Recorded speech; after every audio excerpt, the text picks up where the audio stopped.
Let's dive in on how to collect rent and deposits legally in Ontario. I'm Weiting, Bollu, CEO and co-founder of Openroom. After losing over $35,000 from tenants who didn't pay rent, I've spent quite a few thousand hours dissecting the rental compliance laws of Canada to share knowledge at Openroom University with you on things I wish I knew about rental housing to prevent you from repeating my mistakes.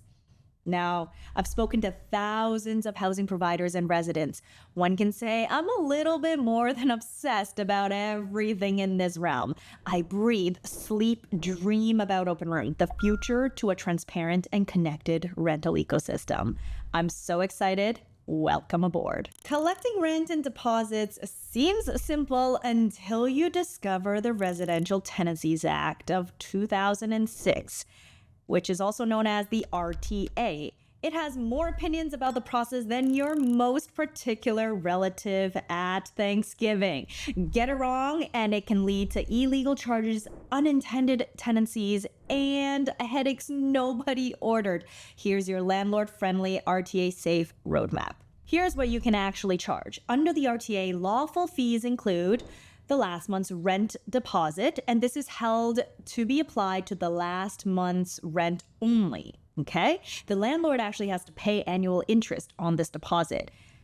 Key deposit, only a reasonable amount reflecting the actual replacement costs of the keys.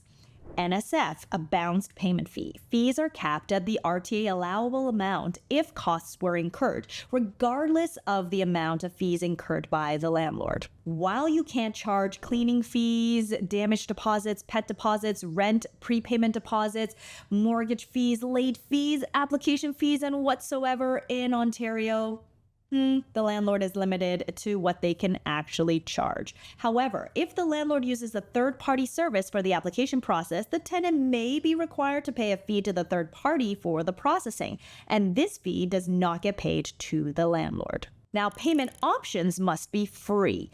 Tenants must have options that are free, and you must give at least one of these free methods to pay rent. You cannot require a rent payment method that costs the tenant money, such as a mandatory bank draft. Other acceptable options could include email money transfer, an EMT, a check, a bank draft, cash with appointment. The landlord also cannot require 12 post-dated checks, even if you think it would bring you inner peace. Now remember, collect only from the tenant. You may only collect deposits or rent from the legal tenants named on the lease or someone paying on their behalf. The key here is that the receipt you issue must always be issued in the tenant's name. But now, do not collect rent from guarantors, occupants, boyfriends, siblings, cousins, roommates, or anyone who basically lives there. No. That doesn't go, okay? Even if grandma writes the rent check, the receipt goes to the tenant.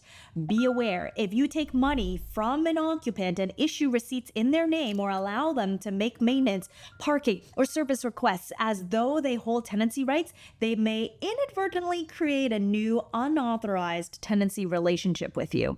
It's not about one payment, it's about a pattern of treating a person like a tenant. Be safe and only communicate with the legal tenant regarding matters of the tenant.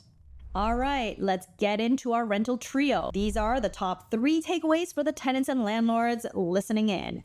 Rent comes from the tenant. Receipts go to the tenant. Rights stay with the tenant. Stick to what the RTA allows, document everything, and your rent collection will be lawful, clean, and drama-free. Well, thank you so much for tuning in to this Openroom University session. I'd love to hear your thoughts and comments below.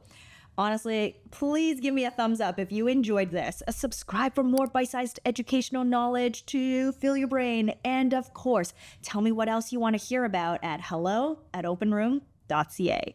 I'll see you in the next session. Until then, bye-bye.